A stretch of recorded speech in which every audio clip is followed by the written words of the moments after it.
Assalamualaikum warahmatullahi wabarakatuh. Selamat pagi dan salam tani. Alhamdulillah, pada pagi hari ini kita sedang berada di salah satu kebun daripada Mulia Tani Farm. Sengaja kita akan mereview berkaitan dengan jambu air ya. Kebetulan ini ada lagi berbuah ya, jambu red berry tapi masih muda. Nah, dari beberapa hari ini banyak yang bertanya berkaitan dengan jambu air ya, yang sempat populer dulu di masa eranya jambu madu atau MDH. Itu sangat luar biasa ya. Nah, ini kita sengaja mereview ini. Kita lihat ya. Nah, buahnya bisa kita lihat seperti ini, besar sekali.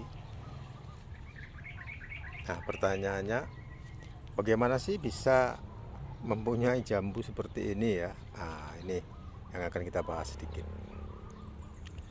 Baik ya, akan kita bahas atau kita ulas berkaitan cara kita untuk mendapatkan hasil daripada jambu air kita ini maksimal. Yang pertama, ini perlu digarisbawahi ya. Kita dari awal kita persiapkan ya, dari program ya, 2 bulan atau 3 bulan sebelum jambu ini akan berbuah sudah kita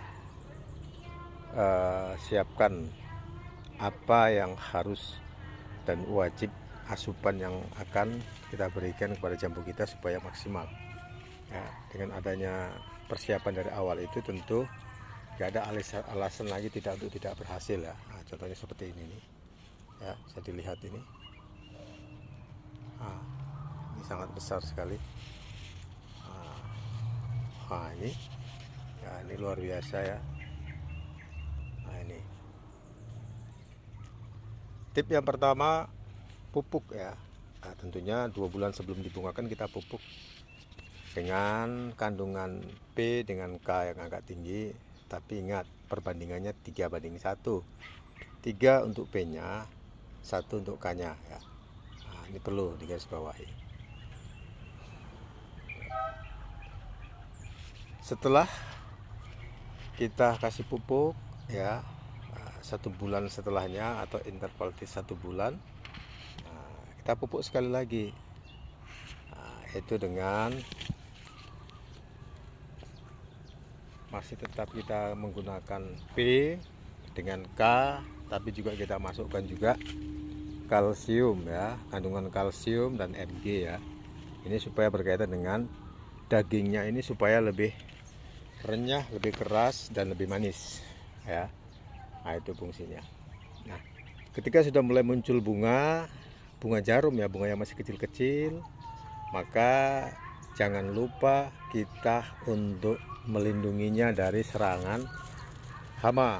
Salah satunya kutu ya, karena yang menyebabkan buah itu cacat menjadi rusak itu kutu putih-putih itu yang di sela-sela bunga ini. Inilah menyebabkan buah menjadi cacat atau bunganya menjadi cacat. Maka ketika besar dia akan terus cacat permanen ya, nggak akan bisa berubah. Selanjutnya penjarangan bunga. Penjarangan bunga dilakukan sebelum bunga itu mekar ya. Ini selama ini kita kebalik, karena sudah menjadi pentil, menjadi putih baru kita jarangkan, sudah terlambat ya. Artinya makanan sebagian sudah dimanfaatkan oleh calon-calon bunga tadi, gitu, calon-calon pentil tadi. Jadi sebaiknya sebelum bunga mekar, mahkotanya pecah, sebelum mahkotanya pecah itu sudah kita jarangkan ya. Nah,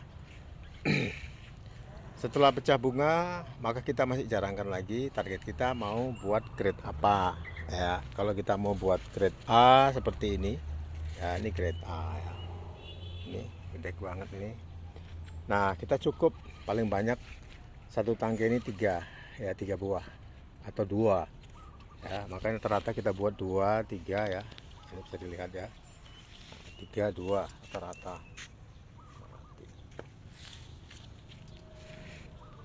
Masih banyak lagi ya di bawah sekitar sininya. Nah, ini ya, oke, kita tahapan tadi penjarangan ya.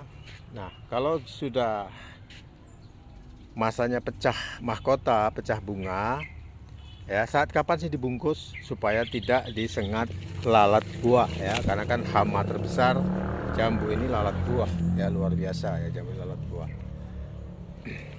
Maka setelah 15 hari pecah dari mahkota, kita bungkus. Paling lambat 17 hari ya. Kalau lewat daripada itu pasti sudah disengat ya. Nah, ini kalau disengat udah berbahaya. Nah, ini ya, ini buahnya yang belum dibuka ya. Masih banyak ya. Nah, kita bungkus setelah 15 hari dari pecah mahkota dengan plastik seperti ini ya. Ini plastiknya. Kita bungkus. Nah, setelah kita bungkus, maka perlu dimasukkan pupuk sekali lagi ya, dengan catatan hanya kandungan P dengan K ya. Kandungan P dengan K. Nah, kali ini dia sedikit agak berimbang, cuman dosisnya dikurangi. Kalau awal mungkin satu pohon seperti ini ya sekitar 3-5 sendok makan, maka ini cukup hanya 2 sendok makan ya. Ingat, kalau terlalu banyak nanti bisa rontok.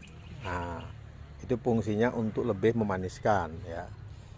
Ya, kalium ini kan untuk memaniskan buah. Jadi fungsinya untuk memaniskan buah.